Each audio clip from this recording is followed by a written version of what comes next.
नमस्कार दोस्तों, welcome to my YouTube channel. आज मैं क्लास 10th के सब्जेक्ट फिजिक्स में मोस्ट इम्पॉर्टेंट टॉपिक लेकर आई हूँ। तो देखिए दोस्तों, आज मैं क्लास 10th के साइंस में निकट दृष्टि दोष बताऊंगी और दूर दृष्टि दोष यानी कि दृष्टि दोष के बारे में आज मैं आप सभी लोगों को बताऊंगी। उसमें दूर दृष्टि दोष के प्रकार भी बताऊंगी। दृष्टि दोष दो प्रकार के होते हैं, निकट दृष्टि दोष और दूर दृष्टि दोष।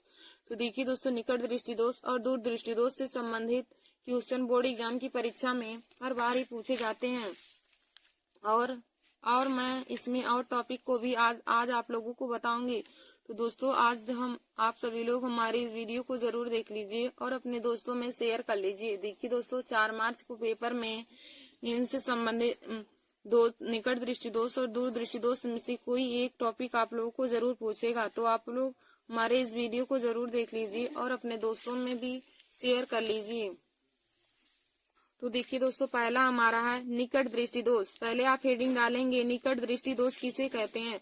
तो देखिए दोस्तों, हम पहले आप लोगों को ऐसे बता देते हैं निकट दृष्टि दोष क्या होता है और दूर दृष्टि दोष क्या होता है। तो देखिए दोस्तों, जो दोष रहेगा वहाँ की वस्तु हमें स्पष्ट दिखाई देती है।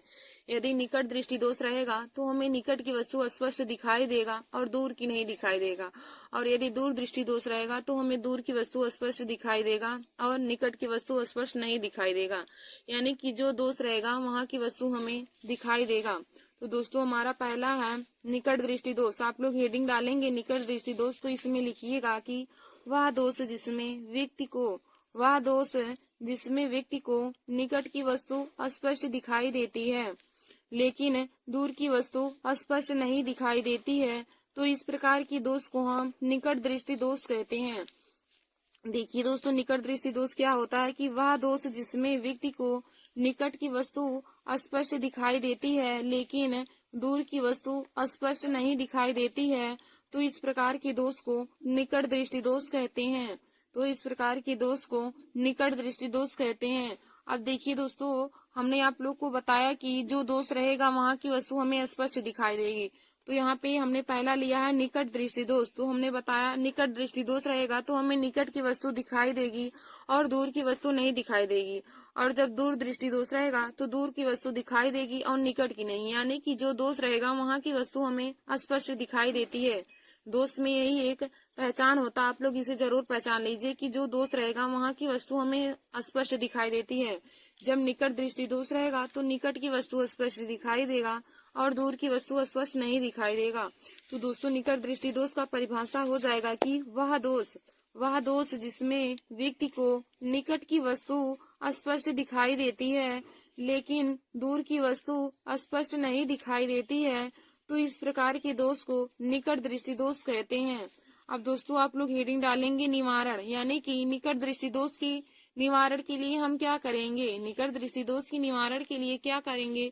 तो दोस्तों, इसमें लिखेंगे कि निकट दृष्टि दोष की निवारण के लिए अवतल लेंस के चश्मे का उपयोग करेंगे। निकट दृष्टि दोष के निवारण के लिए अवतल लेंस के चश्मे का प्रयोग करेंगे। देखिए दोस्तों, निकट दृष्टि दोष का निवारण है कि हम निकट दृष्टि दोष के निवारण के लिए अवतल लेंस के चश्मे का प्रयोग करेंगे। और अवतल लेंस वह लेंस होता है जिसके बीच में पतला हो और किनारों पर मोटा हो, उसे अवतल लेंस कहते हैं। तो दोस्तों, यदि देखिए ऑब्जेक्टिव क्वेश्चन में भी क्वेश्चन पूछा जाता है कि निकट दृष्टि दोष के निवारण के लिए हम किस प्रकार के लेंस का प्रयोग करते हैं। तो दोस्तों, निकट दृष्टि दोष के निवारण के लिए अवतल लेंस के चश्मे का प्रयोग किया जाता है। निकट दृष्टि दोष के निवारण के लिए अवतल लेंस के चश्मे का प्रयोग किया जाता है। फिर देखिए दोस्तों, हमारा अगला है दूर दृष्टि दोष। दूर दृष्टि दोष में आप लोग लिखेंगे कि हेडिंग डाल लीजिए दूर दृष्टि दोष। इसमें लिखेंगे वह दोष जिसमें व्यक्ति को, दोस्तों अगली हेडिंग रहेगी दूर दृष्टि दोष। इसमें लिखेंगे वह दोष जिसमें व्यक्ति को दूर की वस्तु स्पष्ट दिखाई देती है लेकिन निकट की वस्तु स्पष्ट नहीं दिखाई देती है। तो इस प्रकार के दोष को दूर दृष्टि दोष कहते हैं। देखिए दोस्तों, दूर दृष्टि दोष क्या होता है कि वह दोष जिसमें व्यक्ति को दूर की वस्तु स्पष्ट दिखाई देती है लेकिन निकट की वस्तु स्पष्ट नहीं दिखाई देती है। तो इस प्रकार के दोष को दूर दृष्टि दोष कहते हैं। देखिए दोस्तों, हमने आप लोग को बताया कि जो दोष रहेगा वहां की वस्तु स्पष्ट दिखाई देगी। तो दूर दृष्टि दोष में दूर की वस्तु स्पष्ट दिखाई देगी, लेकिन नजदीक की वस्तु स्पष्ट नहीं दिखाई देगी। तो इस प्रकार के दोष को हम दूर दृष्टि दोष कहते हैं। अब दोस्तों हम हेडिंग डालेंगे कि दूर दृष्टि दोष का निवारण कैसे करेंगे। तो हेडिंग डालेंगे निवारण। तो देखिए दोस्तों, दूर दृष्टि दोष के निवारण के लिए उत्तल लेंस के चश्मे का प्रयोग करना चाहिए। दूर दृष्टि दोष के निवारण के लिए उत्तल लेंस के चश्मे का प्रयोग करना चाहिए। हमने आप लोग को बताया कि निकट दृष्टि दोष के लिए अवतल लेंस के चश्मे का प्रयोग करेंगे और दूर दृष्टि दोष के निवारण के लिए उत्तल लेंस के चश्मे का प्रयोग करेंगे। तो दोस्तों दोनों जो दोष है इनसे संबंधित क्वेश्चन बोर्ड एग्जाम की परीक्षा में जरूर पूछे जाते हैं। तो आप लोग दोनों दोष को जरूर तैयार कर लीजिए अच्छे तरीके से। तो हमने आप लोग को बताया कि जो दोष रहेगा वहां की वस्तु स्पष्ट दिखाई देगी। यदि निकट दृष्टि दोष पूछागा तो आप बताएंगे निकट दृष्टि दोष वह दोष होता है जिसमें निकट की वस्तु स्पष्ट दिखाई देती है लेकिन दूर की वस्तु स्पष्ट नहीं दिखाई देती है। और दोस्तों यदि निकट दृष्टि दोष के निवारण के लिए पूछे कि कौन से चश्मे का प्रयोग करेंगे तो हम निकट दृष्टि दोष के निवारण के लिए अवतल लेंस के चश्मे का प्रयोग करेंगे और दूर दृष्टि दोष के निवारण के लिए उत्तल लेंस के चश्मे का प्रयोग करेंगे। और देखिए दोस्तों, एक और हमारा दोष होता है जरा दृष्टि दोष। वह कभी कभी परीक्षा में पूछ लिया जाता है। तो दोस्तों जरा दृष्टि दोष वह दोष होता है जिसमें व्यक्ति को ना नजदीक की वस्तु दिखाई देती है और ना ही दूर की वस्तु दिखाई देती है। तो उस प्रकार के दोष को हम जरा दृष्टि दोष कहते हैं। और उसके निवारण के लिए हम अवतलो उत्तल लेंस के चश्मे का उपयोग करते हैं, यानी कि जिसमें उत्तल लेंस और अवतल लेंस दोनों के चश्मे मिले हों उसी का हम उपयोग करते हैं। जरा दृष्टि दोष वह दोष होता है जिसमें व्यक्ति को ना ही नजदीक की वस्तु और ना ही दूर की वस्तु दिखाई देती है, तो उसे हम जरा दृष्टि दोष कहते हैं। ये देखिए दोस्तों, हमारा अगला टॉपिक है नेत्र की समंजन क्षमता किसे कहते हैं। नेत्र की समंजन क्षमता की परिभाषा हमें लिखना है।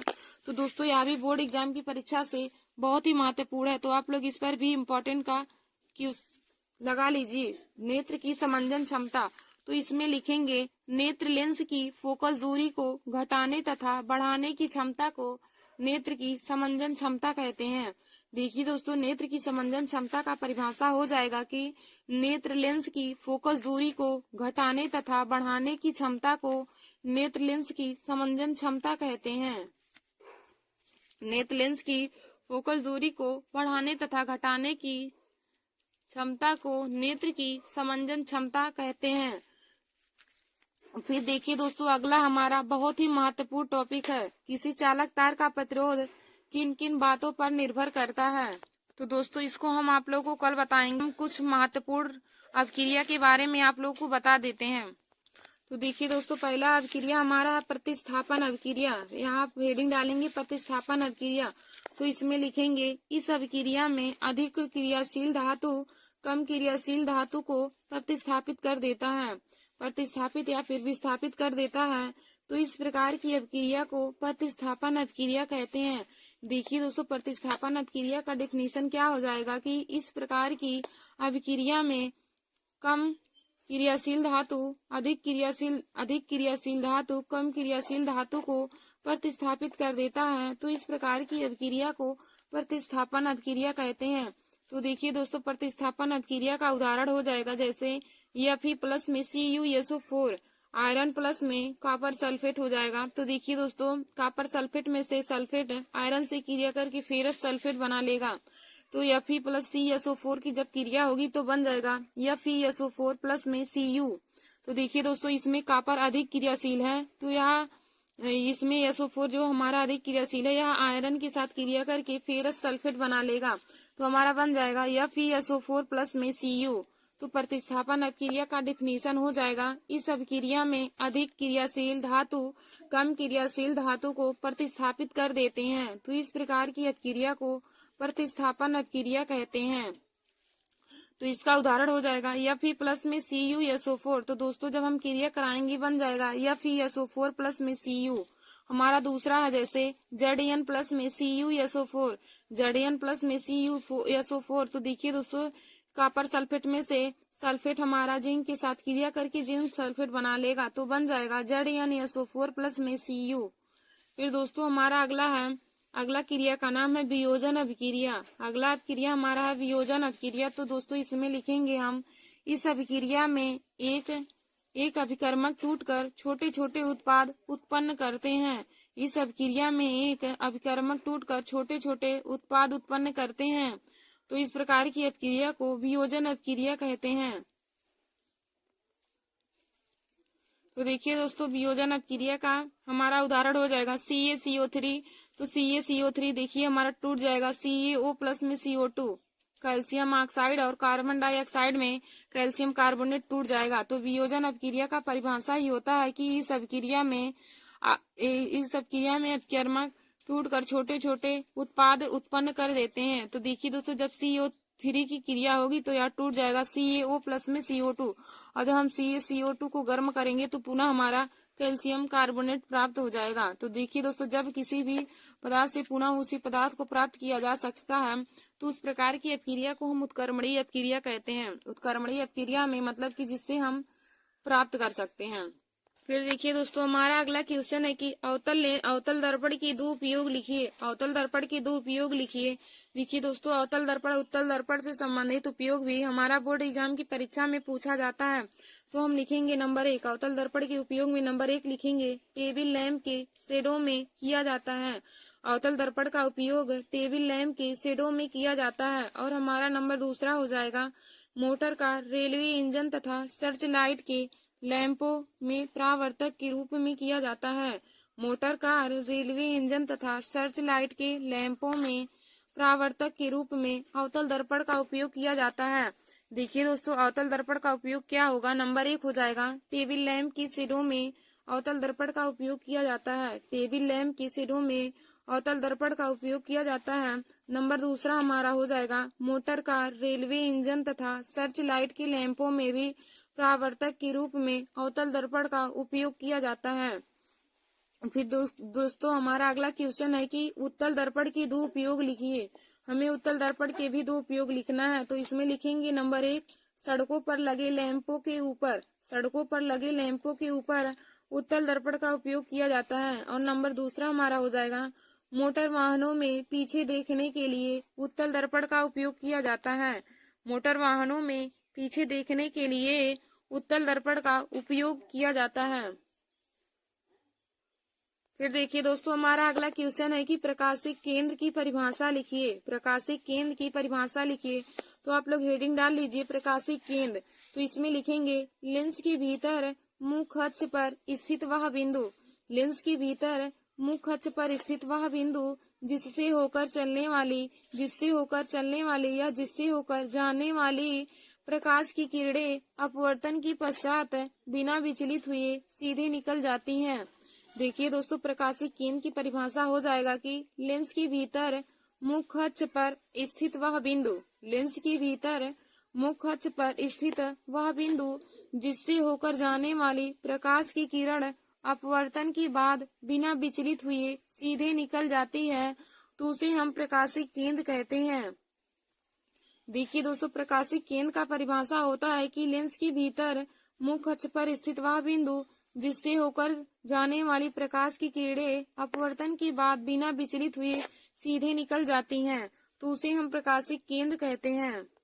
फिर देखिए दोस्तों, अगला हमारा क्वेश्चन है जीव विज्ञान से संबंधित। तो इसमें क्या पूछा है, मृतोपजीवी और परपोषी पोषण में की परिभाषा लिखिए। मृतोपजीवी और परपोषी पोषण की परिभाषा लिखिए। तो दोस्तों आप पहले हेडिंग डालेंगे मृतोपजीवी, तो इसमें लिखेंगे, सड़े गले कार्बनिक पदार्थों से जीव द्वारा भोजन प्राप्त करना मृतोपजीवी पोषण कहलाता है। सड़े गले कार्बनिक पदार्थों से जीव द्वारा भोजन प्राप्त करना मृतोपजीवी पोषण कहलाता है।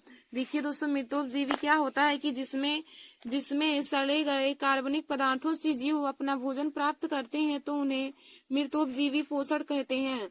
और फिर हम देखेंगे परपोषी पोषण। तो आप लोग हेडिंग डालेंगे परपोषी पोषण। तो देखिए दोस्तों, इसमें लिखेंगे, भोज्य पदार्थों के लिए प्रत्यक्ष रूप से वनस्पतियों पर निर्भर रहना परपोषी पोषण कहलाता है।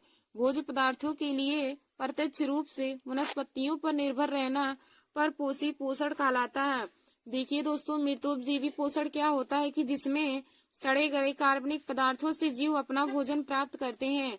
जिसमें जिसमें जीव सड़े गए कार्बनिक पदार्थों से अपना भोजन प्राप्त करते हैं तो उसे मृतोपजीवी पोषण कहते हैं। और परपोषी पोषण क्या होता है, जिसमें जिसमें जीव भोज्य पदार्थों के लिए प्रत्यक्ष रूप से वनस्पतियों पर निर्भर रहते हैं। जिसमें जीव भोज्य पदार्थों के लिए प्रत्यक्ष रूप से वनस्पतियों पर निर्भर रहते हैं तो उसे परपोषी पोषण कहते हैं। फिर दोस्तों हमारा देखिए अगला क्वेश्चन है कि जाइलम तथा फ्लोएम की परिभाषित कीजिए। जाइलम तथा फ्लोएम की परिभाषा लिखिए या जाइलम तथा फ्लोएम को परिभाषित कीजिए। तो दोस्तों पहले आप हेडिंग डालेंगे जाइलम, तो इसमें लिखेंगे जाइलम जल में घुलित पदार्थों को पत्तियों तक पहुंचाता है। जाइलम जल में घुलित पदार्थों को पत्तियों तक पहुंचाता है। यह वाहिकाएं काष्ठ मृदुतक तथा काष्ठ रेशों से बना होता है। देखिए दोस्तों जाइलम का डिफिनीशन हो जाएगा कि जाइलम जल में घुलित पदार्थों को पत्तियों तक पहुंचाता है। जाइलम जल में घुलित पदार्थों को पत्तियों तक पहुंचाता है। यह वाहिकाएं और काष्ठ मृदुतक तथा काष्ठ रेशे से मिलकर बना होता है। फिर हमारा अगला हो जाएगा फ्लोएम। तो दोस्तों आप लोग हेडिंग डालिएगा फ्लोएम, इसमें लिखेंगे फ्लोएम पत्तियों से बना भोज्य पदार्थों का वितरण करता है। फ्लोएम पत्तियों से बना भोजन का वितरण करता है। यह चालनी नालिकाएं फ्लोएम मृदुतक तथा फ्लोएम रेशे से बना होता है। देखिए दोस्तों जाइलम और फ्लोएम का कार्य क्या होता है। जाइलम का कार्य होता है कि वह पौधों के प्रत्येक भाग तक जल को पहुंचाता है। जाइलम जो होता है वह इसका कार्य होता है जल का स्थानांतरण करना। यह पौधे के हर भाग तक जल को पहुंचाता है। और फ्लोएम जो होता है यह पत्तियों से बने हुए खाद्य पदार्थों को पौधे के सभी भागों तक पहुंचाता है। तो देखिए दोस्तों जाइलम के परिभाषा हो जाएगा कि जाइलम जल में घुलित पदार्थों को पत्तियों तक पहुंचाता है। जाइलम जल में घुलित पदार्थों को पत्तियों तक पहुंचाता है। यह वाहिकाएं काष्ठ मृदुतक एवं काष्ठ रेशों से बना होता है। और दोस्तों फ्लोएम क्या हो जाएगा कि फ्लोएम पत्तियों से बना भोज्य पदार्थ का वितरण करता है। फ्लोएम पत्तियों से बना भोज्य पदार्थों का वितरण करता है। यह चालनी नालिकाएं फ्लोएम मृदुतक और फ्लोएम रेशों से बना होता है। फिर देखिए दोस्तों हमारा अगला क्वेश्चन है कि पोषण से आप क्या समझते हैं तथा इसके प्रकार भी बताइए। पोषण से आप क्या समझते हैं तथा इसके प्रकार बताइए। तो दोस्तों पहले आप लोग हेडिंग डाल लीजिएगा पोषण। पहले हम आप लोग को पोषण बता देते हैं, पोषण की परिभाषा, फिर उसके बाद हम आप लोग को पोषण के प्रकार भी बताएंगे। तो हेडिंग आप लोग डाल लीजिए पोषण। तो इसमें लिखेंगे भोज्य पदार्थों को ग्रहण करके उन्हें शरीर की सभी कोशिकाओं तक पहुंचाने की क्रिया को पोषण कहते हैं। भोज्य पदार्थों को ग्रहण करके उन्हें शरीर की सभी क्रियाओं तक या शरीर की सभी कोशिकाओं तक पहुंचाने की क्रिया को पोषण कहते हैं। देखिए दोस्तों पोषण का डिफिनीशन क्या हो जाएगा कि भोज्य पदार्थों को ग्रहण करके उन्हें शरीर की सभी कोशिकाओं तक पहुंचाने की क्रिया ही पोषण कहलाता है। फिर देखिए दोस्तों आगे हमारा हो जाएगा पोषण दो प्रकार के होते हैं। नंबर 1 स्वपोषी पोषण, नंबर 2 परपोषी पोषण। तो दोस्तों पहला आप हेडिंग डालेंगे स्वपोषी पोषण। तो स्वपोषी पोषण में आप लोग लिखेंगे हरे पौधे प्रकाश संश्लेषण की क्रिया द्वारा कार्बन डाइऑक्साइड CO2 का मतलब हो जाएगा कार्बन डाइऑक्साइड तथा जल से अपना भोजन प्रकाश तथा पर्णहरिम की उपस्थिति में स्वयं बना लेते हैं। तो इस प्रकार के पोषण को स्वपोषी पोषण कहते हैं। देखिए दोस्तों स्वपोषी पोषण वह होते हैं जिसमें हरे पौधे प्रकाश संश्लेषण की क्रिया द्वारा कार्बन डाइऑक्साइड तथा जल से अपना भोजन प्रकाश तथा पर्णहरिम की उपस्थिति में स्वयं बना लेते हैं। तो इस प्रकार के पोषण को स्वपोषी पोषण कहते हैं। देखिए दोस्तों स्वपोषी पोषण में हरे पौधे अपना भोजन स्वयं बनाते हैं। प्रकाश संश्लेषण की उपस्थिति में यह कार्बन डाइऑक्साइड तथा जल से और पर्णहरिम की उपस्थिति में भी अपना भोजन स्वयं बनाते हैं। तो दोस्तों इस प्रकार की क्रिया को स्वपोषी पोषण कहते हैं। फिर देखिए दोस्तों हमारा अगला है परपोषी पोषण। तो परपोषी पोषण में हम लिखेंगे पर्णहरिम के अभाव में जंतु एवं कुछ पादप अपना भोजन स्वयं नहीं बना पाते हैं। देखिए दोस्तों पर्णहरिम के अभाव में जंतु तथा कुछ पादप अपना भोजन स्वयं नहीं बना पाते हैं। ये अपने भोजन के लिए प्रत्यक्ष या परोक्ष रूप से पौधों पर निर्भर रहते हैं, तो इस प्रकार की पोषण को परपोषी पोषण कहते हैं। देखिए दोस्तों, परपोषी पोषण क्या होता है, जिसमें जिसमें जंतु और कुछ पादप पर्णहरिम के अभाव में या पर्णहरिम की कमी के कारण अपना भोजन स्वयं नहीं बना पाते हैं, बल्कि ये अपने भोजन के लिए प्रत्यक्ष या परोक्ष रूप से दूसरे पौधों पर निर्भर रहते हैं, तो इस प्रकार के पोषण को परपोषी पोषण कहते हैं। देखिए दोस्तों, हमारा क्वेश्चन कहा था कि पोषण से आप क्या समझते हैं और पोषण कितने प्रकार के होते हैं। तो हमने आप लोग को पोषण की डिफिनीशन बताया। तो पोषण का डिफिनीशन हो जाएगा कि भोज्य पदार्थों को ग्रहण करके उन्हें शरीर की सभी कोशिकाओं तक पहुंचाने की क्रिया को ही पोषण कहते हैं। और पोषण दो प्रकार के होते हैं, नंबर 1 स्वपोषी पोषण, नंबर 2 परपोषी पोषण। तो देखिए दोस्तों, स्वपोषी पोषण में हरे पौधे अपना भोजन स्वयं बनाते हैं, स्वयं अपना भोजन प्रकाश संश्लेषण की उपस्थिति में तथा पर्णहरिम की उपस्थिति में कार्बन डाइऑक्साइड तथा जल की क्रिया के द्वारा हरे पौधे प्रकाश संश्लेषण तथा पर्णहरिम की उपस्थिति में अपना भोजन स्वयं बना लेते हैं, तो हम इस प्रकार के पोषण को स्वपोषी पोषण कहेंगे। और दोस्तों, जिसमें पर्णहरिम के अभाव के कारण जंतु तथा पादप अपना भोजन स्वयं नहीं बना पाते हैं, तो इस प्रकार की क्रिया को परपोषी पोषण कहते हैं, बल्कि वह अपने भोजन के लिए प्रत्यक्ष या परोक्ष रूप से दूसरे पौधों पर निर्भर रहते हैं। फिर देखिए दोस्तों, हमारा अगला क्वेश्चन है कि क्या होता है जब किशमिश को जल में डालते हैं तथा अंगूर को चीनी के गाढ़े घोल में डालते हैं। क्या होता है जब किशमिश को जल में डालते हैं तथा अंगूर को चीनी के गाढ़े घोल में डालते हैं। तो देखिए दोस्तों, जब किशमिश को जल में डालने पर अंतःप्रासरण के कारण किशमिश फूल जाता है। किशमिश को जल में जब हम डालते हैं तो अंतःप्रासरण के कारण किशमिश फूल जाता है, तथा जब अंगूर को चीनी के गाढ़े घोल या नमक के घोल में रखने पर बाह्य प्रासरण के कारण अंगूर पिचक जाता है। देखिए दोस्तों, जब हम किशमिश को जल में डालते हैं तो अंतःप्रासरण के कारण किशमिश फूल जाता है, और जब अंगूर को चीनी के गाढ़े घोल या नमक के घोल में रखते हैं तो बाह्य प्रासरण के कारण अंगूर पिचक जाता है। फिर हमारा अगला क्वेश्चन है कि संतुलित आहार पर टिप्पणी लिखिए। संतुलित आहार पर टिप्पणी लिखिए। तो दोस्तों, हेडिंग डालेंगे संतुलित आहार। इसमें लिखेंगे जिस भोजन से शरीर की विभिन्न जैविक क्रियाओं के लिए आवश्यक पोषक तत्व उचित मात्रा में उपलब्ध होते हैं। या फिर हम कह सकते हैं कि जिस भोजन में शरीर की जैविक क्रियाओं के लिए सभी पोषक तत्व उपस्थित हों, तो इस प्रकार के आहार को संतुलित आहार कहते हैं। देखिए दोस्तों, संतुलित आहार से जैविक क्रियाओं के लिए आवश्यक ऊर्जा, प्रोटीन, खनिज तथा विटामिन मिले होते हैं। धन्यवाद दोस्तों।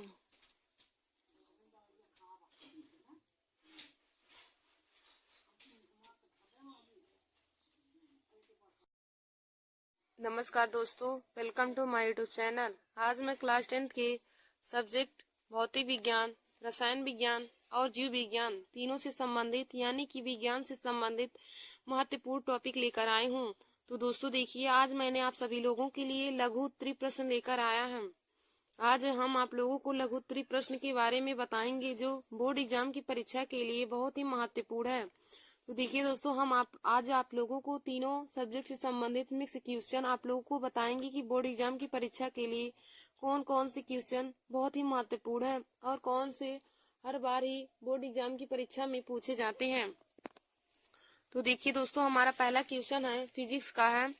अवतल दर्पण के लिए यू वी तथा एफ में संबंध का फार्मूला बताइए। अवतल दर्पण के लिए यू वी तथा एफ में संबंध क्या है, उसका फार्मूला क्या होगा, उसी को बताना है। तो देखिए दोस्तों, अवतल दर्पण के लिए यू वी तथा एफ में संबंध का फार्मूला होता है 1/f equal to 1/v plus में 1/u। 1/f इक्वल टू होता है 1/v प्लस में 1/u। देखिए दोस्तों, जहाँ पर u वस्तु की दूरी, v प्रतिबिंब की दूरी और f फोकस दूरी होता है। देखिए दोस्तों, अवतल दर्पण के लिए u v तथा f में संबंध का फार्मूला क्या होता है कि 1/f इक्वल टू हमारा हो जाएगा 1/v प्लस में 1/u, जहाँ पर u वस्तु की दूरी, v प्रतिबिंब की दूरी और f फोकस दूरी होता है। तो हमने आप लोगों को अवतल दर्पण के लिए यू वी तथा एफ में संबंध बताया। तो देखिए दोस्तों, अवतल दर्पण के लिए यू वी तथा एफ में संबंध का फार्मूला हो जाएगा 1/f equal to 1/v plus में 1/u, जहाँ पर u वस्तु की दूरी है, v प्रतिबिंब की दूरी है और f फोकस दूरी है। देखिए दोस्तों, यदि यदि यही लेंस के लिए हमें फार्मूला पूछता, यदि लेंस के लिए यू वी तथा एफ में फार्मूला पूछता, तो लेंस के लिए फार्मूला होता है 1/f equal to 1/v minus में 1/u। लेंस के लिए केवल यहाँ पे माइनस हो जाता है, 1/f equal to 1/v minus में 1/u हो जाएगा। और वहां पर भी यही संकेतों का अर्थ होगा, u वहां पर भी वस्तु की दूरी होगी, v प्रतिबिंब की दूरी और f फोकस दूरी होगा। तो दोस्तों, अवतल दर्पण के लिए यू वी तथा एफ में संबंध का फार्मूला हो जाएगा 1/f equal to 1/v plus में 1/u।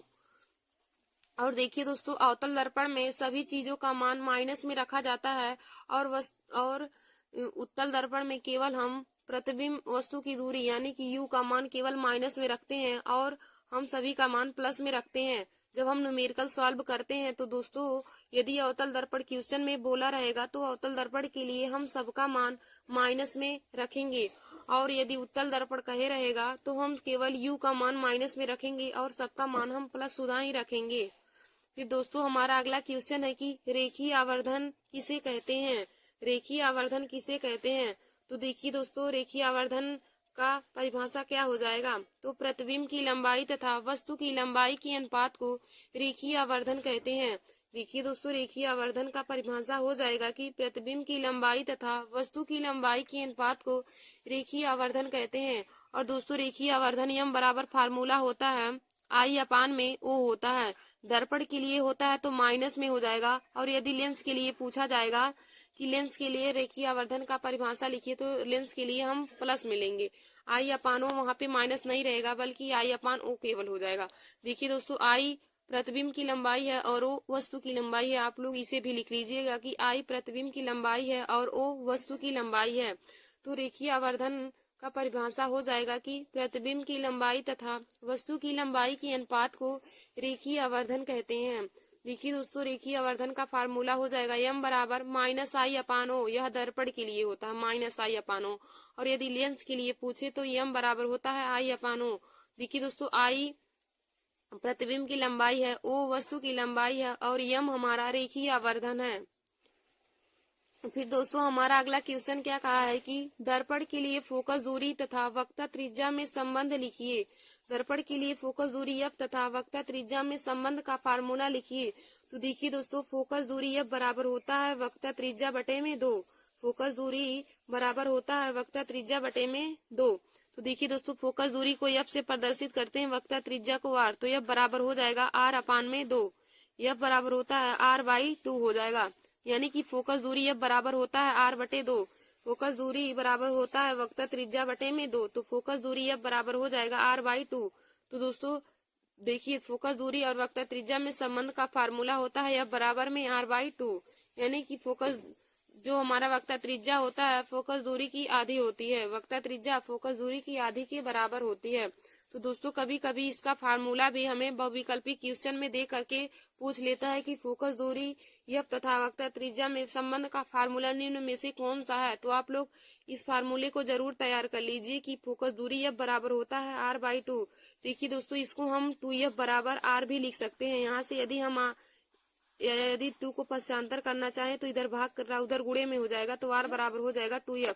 तो दोस्तों, दोनों में से चाहे जो फार्मूला यदि हमें बहुविकल्प ऑब्जेक्टिव क्वेश्चन के ऑप्शन में दिया हो तो हम लगा सकते हैं। तो दोस्तों, आप लोग इस फार्मूले को भी जरूर तैयार कर लीजिए कि दर्पण की फोकस दूरी तथा वक्रता त्रिज्या में संबंध का फार्मूला क्या होता है, तो होता है एफ बराबर आर बाई 2। फिर देखिए दोस्तों, आगे हमने ऑब्जेक्टिव क्वेश्चन लिया है बायोलॉजी का। आगे हमने बायोलॉजी का ऑब्जेक्टिव क्वेश्चन लिया है। तो यहाँ पे हमारा पहला क्वेश्चन क्या है कि मनुष्य के मुख में लार ग्रंथियों की संख्या कितनी होती है। मनुष्य के मुख में लार ग्रंथियों की संख्या कितनी होती है। तो देखिए दोस्तों, मनुष्य के मुख में लार ग्रंथियों की संख्या 3 जोड़ी होती है। फिर हमारा अगला क्वेश्चन है कि मनुष्य में कृंतक या छेदक दांतों की संख्या कितनी होती है। तो देखिए दोस्तों, मनुष्य में कृंतक दांतों की संख्या 8 होती है। यदि पूछे कि दांत कितने प्रकार के होते हैं तो आप बताएंगे दांत 4 प्रकार के होते हैं। नंबर 1 कृंतक, नंबर 2 रदनक, नंबर 3 चंवड़क, नंबर 4 अग्र चंवड़क। तो दांत 4 प्रकार के होते हैं, कृंतक, रदनक, चंवड़क और अग्र चंवड़क। कृंतक, रदनक, चंवड़क और अग्र चंवड़क या चारों दांत के प्रकार के होते हैं। हमारा क्वेश्चन है कि मनुष्य में कृंतक या छेदक दांतों की संख्या कितनी होती है, तो आप बताएंगे मनुष्य में कृंतक या छेदक दांतों की संख्या 8 होती है। फिर हमारा अगला क्वेश्चन है कि फेफड़ों में शुद्ध रक्त कहाँ से आता है। फेफड़ों से शुद्ध रक्त आता है। फेफड़ों से शुद्ध रक्त कहाँ आता है, तो देखिए दोस्तों, फेफड़ों से शुद्ध रक्त बाएं अलिंद में आता है। फेफड़ों से शुद्ध रक्त कहाँ आता है, तो फेफड़ों से शुद्ध रक्त बाएं अलिंद में आता है। और दोस्तों, यदि पूछे कि फेफड़ों में कैसा खून बहता है, तो दोस्तों फेफड़ों में अशुद्ध खून बहता है और फेफड़ों से शुद्ध रक्त बाएं अलिंद में जाता है। और देखिए, यदि दोस्तों क्वेश्चन पूछे कि मनुष्य में बेसमों की संख्या कितनी है, मनुष्य के हृदय में बेसमों की संख्या कितनी है, तो आप बताएंगे मनुष्य के हृदय में बेसमों की संख्या 4 होती है। बायां अलिंद, बायां निलय, दायां अलिंद और दायां निलय। यह हमारे मनुष्य के शरीर में 4 प्रकार के बेसम होते हैं। यदि पूछे कि मनुष्य में बेसमों की संख्या कितनी होती है, तो आप बताएंगे मनुष्य में बेसमों की संख्या 4 होती है। बायां अलिंद, बायां निलय, दायां अलिंद और दायां निलय। फिर हमारा अगला क्वेश्चन है कि यकृत परिवर्तित करता है। यकृत परिवर्तित करता है, तो देखिए दोस्तों, यकृत अमोनिया को यूरिया में परिवर्तित करता है। यकृत परिवर्तित करता है, तो यकृत अमोनिया को यूरिया में परिवर्तित करता है। फिर हमारा अगला क्वेश्चन है कि देखिए दोस्तों, यदि हमसे पूछे कि प्रयोगशाला में किस यौगिक का पहले प्रयोग किया गया था, तो आप बताएंगे यूरिया का। और दोस्तों, यूरिया का यदि फार्मूला पूछे तो आप बताएंगे NH2CO NH2। यूरिया का फार्मूला होता है NH2CO NH2। यह हमारा यूरिया का फार्मूला होता है NH2CO NH2। फिर हमारा अगला क्वेश्चन है कि हीमोग्लोबिन महत्वपूर्ण भूमिका निभाता है। हीमोग्लोबिन महत्वपूर्ण भूमिका निभाता है, तो देखिए दोस्तों, हीमोग्लोबिन महत्वपूर्ण भूमिका श्वसन में निभाता है। हीमोग्लोबिन महत्वपूर्ण भूमिका श्वसन में निभाता है।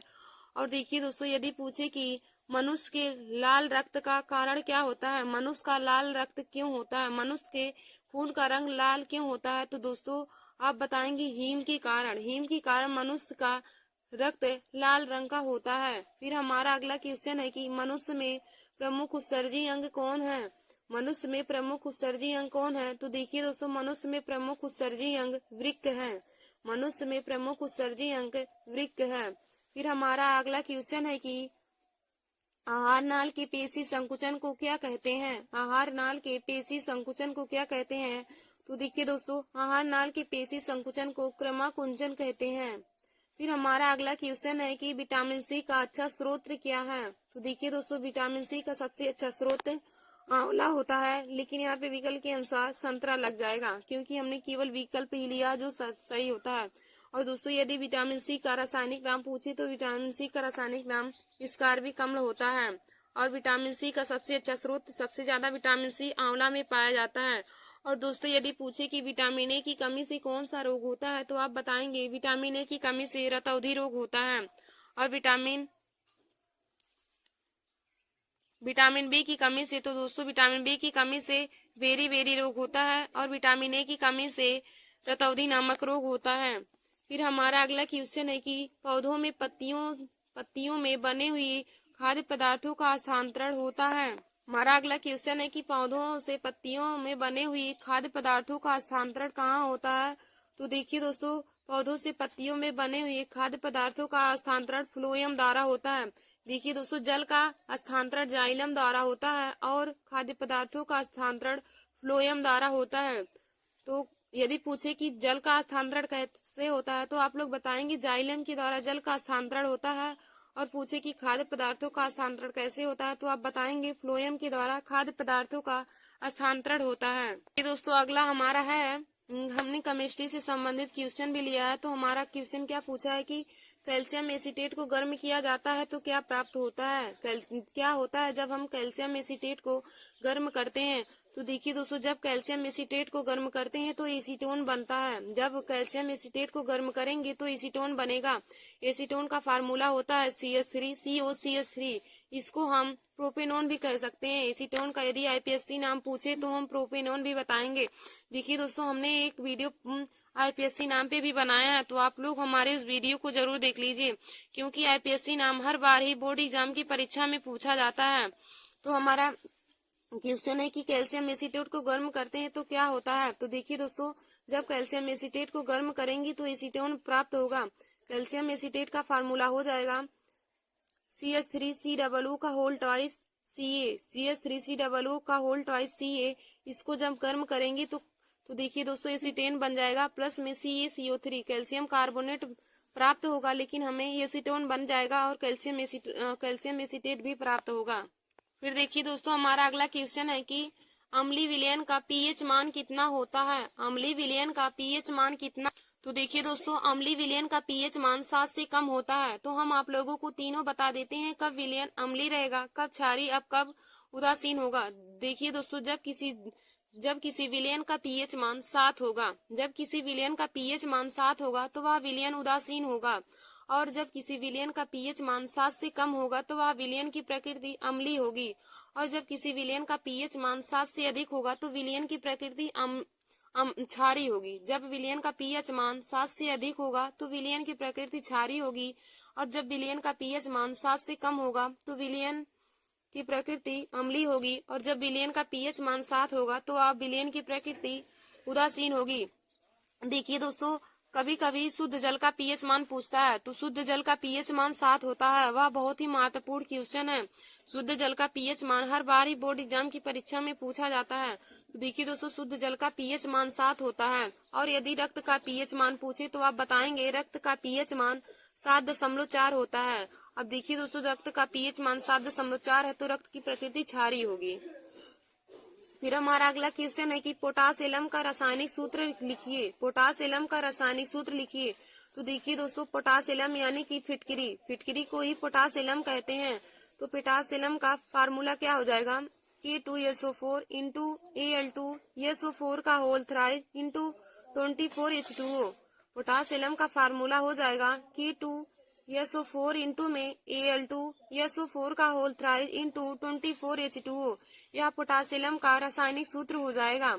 फिर देखिए दोस्तों, हमारा अगला क्वेश्चन है कि जल को जीवाणु रहित बनाने के लिए उपयोगी पदार्थ है। जल को जीवाणु रहित बनाने के लिए उपयोगी पदार्थ है। तो देखिए दोस्तों, जल को जीवाणु रहित बनाने के लिए उपयोगी पदार्थ विरंजक चूड़ है, और विरंजक चूड़ का फार्मूला हो जाएगा CaOCl2 कैल्शियम ऑक्सीक्लोराइड। विरंजक चूड़ का फार्मूला हो जाएगा। तो देखिए दोस्तों, जल को जीवाणु रहित बनाने के लिए उपयोगी पदार्थ क्या है, तो विरंजक चूड़ हो जाएगा, और विरंजक चूड़ का फार्मूला हो जाएगा CaOCl2 कैल्शियम ऑक्सीक्लोराइड। फिर देखिए दोस्तों, हमारा अगला क्वेश्चन है कि बहते हुए खून को रोकने के लिए उपयोगी पदार्थ कौन सा है। तो देखिए दोस्तों, बहते हुए खून को रोकने के लिए उपयोगी पदार्थ फिटकरी है। यदि आपका कहीं खून बह रहा है तो आप उस पर फिटकरी लगा देंगे तो वह बहते हुए खून को रोक देता है। तो बहते हुए खून को रोकने के लिए हम फिटकरी का उपयोग करते हैं। देखिए दोस्तों, फिटकरी बहुत ही उपयोगी पदार्थ है। जहाँ पे खून बहे आप वहाँ पे रख लेंगे उसको, तो खून का बहना बंद हो जाता है। फिर हमारा अगला क्वेश्चन है कि नवसादर का रासायनिक सूत्र क्या है। नवसादर का रासायनिक सूत्र क्या है। तो देखिए दोस्तों, नवसादर यानी कि अमोनियम क्लोराइड, तो इसका रासायनिक सूत्र हो जाएगा NH4Cl।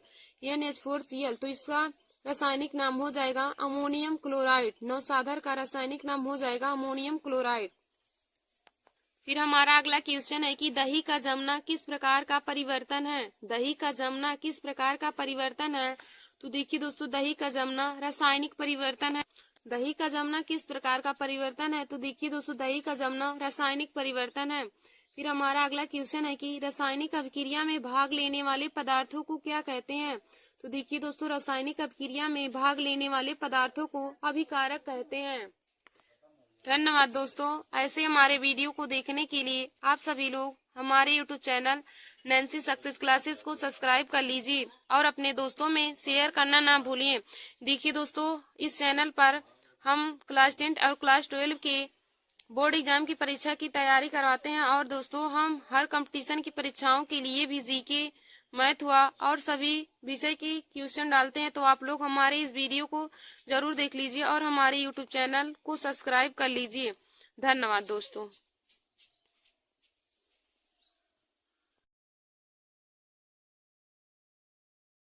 नमस्कार दोस्तों, welcome to my YouTube channel. आज मैं क्लास 10th के सब्जेक्ट साइंस यानी कि फिजिक्स में मोस्ट इम्पॉर्टेंट टॉपिक लेकर आए हूँ। तो देखिए दोस्तों, आज का हमारा टॉपिक है कि किसी चालक तार का प्रतिरोध किन किन बातों पर निर्भर करता है। किसी चालक तार का प्रतिरोध किन किन बातों पर निर्भर करता है। तो देखिए दोस्तों, यह क्वेश्चन है जो है यह हर बार ही बोर्ड एग्जाम की परीक्षा में पूछा जाता है। और देखिए दोस्तों, 4 मार्च का आप लोगों का साइंस का पेपर है, तो उसमें आप यह क्वेश्चन जरूर पूछा जाएगा। तो आप लोग हमारे इस वीडियो को जरूर देख लीजिए। हमारा क्वेश्चन है कि किसी चालक तार का प्रतिरोध किन किन बातों पर निर्भर करता है। तो देखिए दोस्तों, आइए हम आप लोगों को इसका डेरिवेशन कराते हैं और इसके बारे में बताते हैं कि किसी चालक तार का प्रतिरोध किन किन बातों पर निर्भर करता है। और देखिए दोस्तों, हम पहले आप लोगों को प्रतिरोध की परिभाषा बता देते हैं कि प्रतिरोध हम किसे कहते हैं। तो दोस्तों, प्रतिरोध देखिए उसे कहते हैं जो जो धारा के मार्ग में रुकावट उत्पन्न करता है। धारा के मार्ग में जो रुकावट उत्पन्न करता है उसी को हम प्रतिरोध कहते हैं। प्रतिरोध का मतलब होता है कि जो धारा के मार्ग में रुकावट उत्पन्न करे उसी को प्रतिरोध कहते हैं। तो दोस्तों, हमारा क्वेश्चन है कि किसी चालक तार का प्रतिरोध किन किन बातों पर निर्भर करता है। तो देखिए दोस्तों, किसी चालक तार का प्रतिरोध निम्न 3 बातों पर निर्भर करता है। नंबर 1 हमारा है कि किसी चालक तार का प्रतिरोध चालक तार की लंबाई के अनुक्रमानुपाती होता है। किसी चालक तार का प्रतिरोध है किसी चालक तार का प्रतिरोध निम्न 2 बातों पर निर्भर करता है। नंबर 1 हमारा है किसी चालक तार का प्रतिरोध चालक तार की लंबाई के अनुक्रमानुपाती होता है।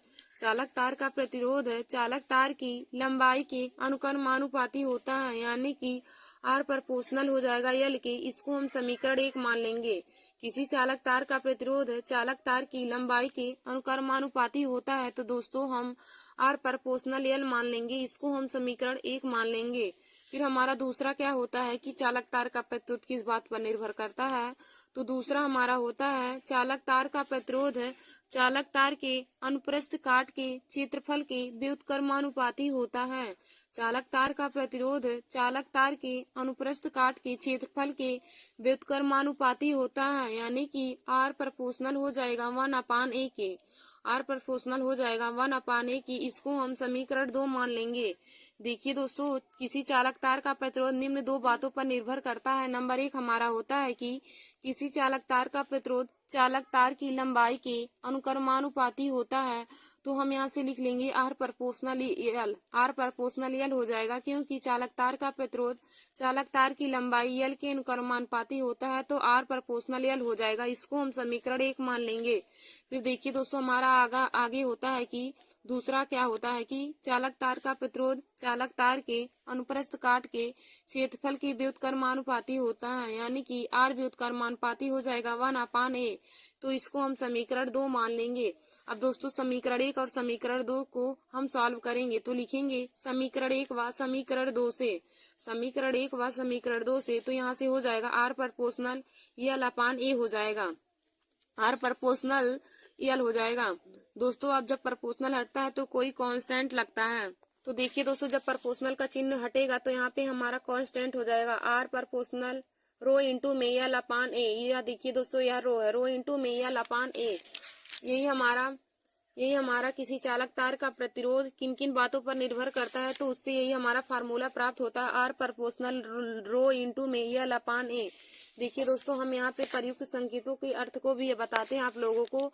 जहाँ पर रो हमारा विशिष्ट प्रतिरोध है, जहाँ पर रो इसको हम रो पढ़ते हैं, जहाँ पर रो विशिष्ट प्रतिरोध है, यल चालक तार की लंबाई है, ए चालक तार का क्षेत्रफल है, और आर जो है यह प्रतिरोध है। आर प्रतिरोध है, रो विशिष्ट प्रतिरोध है, यल चालक तार की लंबाई है, और ए दोस्तों चालक का क्षेत्रफल है। तो दोस्तों, यदि देखिए प्रतिरोध का मात्रक पूछे तो आप बताएंगे प्रतिरोध का मात्रक मीटर ओम होता है। प्रतिरोध का मात्रक ओम होता है। और यदि विशिष्ट प्रतिरोध का मात्रक पूछे तो आप बताएंगे विशिष्ट प्रतिरोध का मात्रक ओम मीटर होता है। विशिष्ट प्रतिरोध का मात्रक ओम मीटर होता है और प्रतिरोध का मात्रक ओम होता है। और दोस्तों, यल चालक तार की लंबाई है और ये चालक का क्षेत्रफल है। तो देखिए दोस्तों, किसी चालक तार का प्रतिरोध किन किन बातों पर निर्भर करता है, तो आप बताएंगे किसी चालक तार का प्रतिरोध निम्न 2 बातों पर निर्भर करता है। नंबर 1 हमारा होता है कि किसी चालक तार का प्रतिरोध चालक तार की लंबाई के अनुक्रमानुपाती होता है। किसी चालक तार का प्रतिरोध चालक तार की लंबाई के अनुक्रमानुपाती होता है, यानी कि आर प्रोपोर्शनल एल हो जाएगा। तो इसको हम समीकरण 1 मान लेंगे। आर प्रोपोर्शनल एल, इसको समीकरण 1 मान लेंगे। फिर देखिए दोस्तों, हमारा दूसरा क्या होता है कि चालक का प्रतिरोध चालक तार के अनुप्रस्थ काट के क्षेत्रफल के व्युत्क्रमानुपाती होता है। चालक का प्रतिरोध चालक तार के अनुप्रस्थ काट के क्षेत्रफल के व्युत्क्रमानुपाती होता है। तो व्युत्क्रमानुपाती होता है तो हो जाएगा आर व्युत्क्रमानुपाती 1/a। इसको हम समीकरण 2 मान लेंगे। आर व्युत्क्रमानुपाती 1/a, इसको समीकरण 2 मान लेंगे। अब देखिए दोस्तों, हम लिखेंगे कि समीकरण 1 व समीकरण 2 से, समीकरण 1 व समीकरण 2 से, तो यहाँ से हो जाएगा आर प्रोपोर्शनल एल अपान ए। समीकरण 1 व समीकरण 2 से तो हो जाएगा आर प्रोपोर्शनल एल अपान ए। अब देखिए दोस्तों, जब प्रोपोर्शनल का चिन्ह हटेगा तो कोई कांस्टेंट आएगा, तो यहाँ पे हो जाएगा R equal to rho into में L upon A. R equal to हो जाएगा रो इंटू में एल अपान ए। देखिए दोस्तों, जहाँ पर रो विशिष्ट प्रतिरोध है, एल चालक तार की लंबाई है और ए चालक का क्षेत्रफल है और आर प्रतिरोध है। दोस्तों, आप फार्मूला लिखने के बाद उसमें प्रयुक्त संकेतों के अर्थ को भी लिख देंगे तो एग्जामिनर आपकी कॉपी से बहुत खुश होंगे और आपको फुल मार्क्स देंगे। और देखिए दोस्तों, यदि पूछे कि प्रतिरोध का मात्रक क्या होता है, तो आप बताएंगे प्रतिरोध का मात्रक ओम होता है। और विशिष्ट प्रतिरोध का मात्रक पूछे तो आप बताएंगे विशिष्ट प्रतिरोध का मात्रक ओम मीटर होता है और लंबाई का मात्रक मीटर होता है और क्षेत्रफल का मात्रक मीटर स्क्वायर होता है। क्वेश्चन है कि प्रकाश संश्लेषण की परिभाषा लिखिए। प्रकाश संश्लेषण की परिभाषा लिखिए। तो देखिए दोस्तों, प्रकाश संश्लेषण की परिभाषा क्या हो जाएगा, सूर्य के प्रकाश तथा क्लोरोफिल की उपस्थिति में, सूर्य के प्रकाश तथा क्लोरोफिल की उपस्थिति में कार्बन डाइऑक्साइड तथा जल से ग्लूकोज के बनने की क्रिया को प्रकाश संश्लेषण कहते हैं। देखिए दोस्तों, प्रकाश संश्लेषण का परिभाषा होता है कि सूर्य के प्रकाश तथा क्लोरोफिल की उपस्थिति में कार्बन डाइऑक्साइड तथा जल से ग्लूकोज के बनने की क्रिया को प्रकाश संश्लेषण कहते हैं। तो देखिए दोस्तों, हम रिएक्शन क्या लेंगे कि 6 CO2 प्लस में 12 H2O, 6 CO2 प्लस में 12 H2O, यानी कि 6 गुना में कार्बन डाइऑक्साइड लेंगे और 12 गुना में जल लेंगे। तो इसको हम सूर्य के प्रकाश और क्लोरोफिल की उपस्थिति में गर्म करेंगे। सूर्य के प्रकाश तथा क्लोरोफिल की उपस्थिति में गर्म करेंगे तो हमारा बन जाएगा C6H12O6 प्लस में 6O2 प्लस में 6H2O। हमारा यहाँ पे ग्लूकोज बन जाएगा। तो देखिए दोस्तों, ग्लूकोज की बनने की क्रिया को हम प्रकाश संश्लेषण कहते हैं। कार्बन डाइऑक्साइड तथा जल की क्रिया द्वारा सूर्य के प्रकाश तथा क्लोरोफिल की उपस्थिति में ग्लूकोज के बनने की क्रिया को हम प्रकाश संश्लेषण कहते हैं। देखिए दोस्तों, प्रकाश संश्लेषण का परिभाषा एकदम आसान है। इसका परिभाषा क्या होता है कि सूर्य के प्रकाश तथा क्लोरोफिल की उपस्थिति में, सूर्य के प्रकाश तथा क्लोरोफिल की उपस्थिति में कार्बन डाइऑक्साइड और जल की क्रिया से ग्लूकोज के बनने की क्रिया को ही प्रकाश संश्लेषण कहते हैं। फिर हमारा अगला क्वेश्चन है कि रंध्रों के कार्य लिखिए। रंध्रों के कार्य लिखिए। तो देखिए दोस्तों, रंध्रों के क्या कार्य होते हैं। नंबर 1 होता है रंध्रों द्वारा CO2 तथा O2 का आदान प्रदान होता है। मतलब कि रंध्रों के द्वारा कार्बन डाइऑक्साइड और ऑक्सीजन का आदान प्रदान होता है। नंबर 2 होता है कि रंध्रों द्वारा वाष्पोत्सर्जन होता है। रंध्रों द्वारा वाष्पोत्सर्जन होता है। तो देखिए दोस्तों, वाष्पोत्सर्जन क्या होता है, हम उसके डिफिनीशन आप लोग को बताएंगे। तो अगला हमारा क्वेश्चन ही है कि वाष्पोत्सर्जन की परिभाषा लिखिए। वाष्पोत्सर्जन की परिभाषा लिखिए। तो दोस्तों देखिए क्या हो जाएगा वाष्पोत्सर्जन की परिभाषा की, पौधों की वायवीय भागों से होने वाली जल की हानि को, पौधों की वायवीय भागों से होने वाली जल की हानि को वाष्पोत्सर्जन कहते हैं। पौधों की वायवीय भागों से होने वाली जल की हानि को वाष्पोत्सर्जन कहते हैं। फिर हमारा अगला क्वेश्चन है कि हीमोग्लोबिन कहाँ पाया जाता है, इसका मुख्य कार्य बताइए। तो देखिए दोस्तों, हीमोग्लोबिन लाल रुधिराणुओं में पाया जाता है। यह O2 का परिवहन करता है, यानी कि ऑक्सीजन का परिवहन करता है। फिर हमारा अगला क्वेश्चन है कि मानव शरीर की सबसे बड़ी ग्रंथि का नाम लिखिए। तो देखिए दोस्तों, मानव शरीर की सबसे बड़ी ग्रंथि यकृत ग्रंथि है। मानव शरीर की सबसे बड़ी ग्रंथि का नाम यकृत ग्रंथि है। धन्यवाद दोस्तों। ऐसे ही हमारे वीडियो को देखने के लिए आप सभी लोग हमारे YouTube channel Nancy success classes को सब्सक्राइब कर लीजिए और अपने दोस्तों में शेयर करना ना भूलिए। देखिए दोस्तों, हम अपने यूट्यूब चैनल पर क्लास 10 और क्लास 12 के बोर्ड एग्जाम की परीक्षा की तैयारी कराते हैं। तो दोस्तों, आप सभी लोग बोर्ड एग्जाम की परीक्षा की तैयारी के लिए हमारे चैनल को सब्सक्राइब कर लीजिए, ताकि जब हम वीडियो डालें तो नोटिफिकेशन आपके पास भी पहुंच जाए। देखिए दोस्तों, और कंपटीशन की परीक्षाओं की भी तैयारी हम अपने यूट्यूब चैनल पर कराते हैं, जैसे एसएससी जीडी हुआ, सीजीएल, यूपीपी, आरआरबी, एनटीपीसी और सभी कंपटीशन की परीक्षाओं के लिए जीके है, मैथ है, हिंदी है, रीजनिंग की भी हम वीडियो डालते हैं। तो दोस्तों, आप लोग हमारे चैनल को जरूर सब्सक्राइब कर लीजिए। धन्यवाद दोस्तों।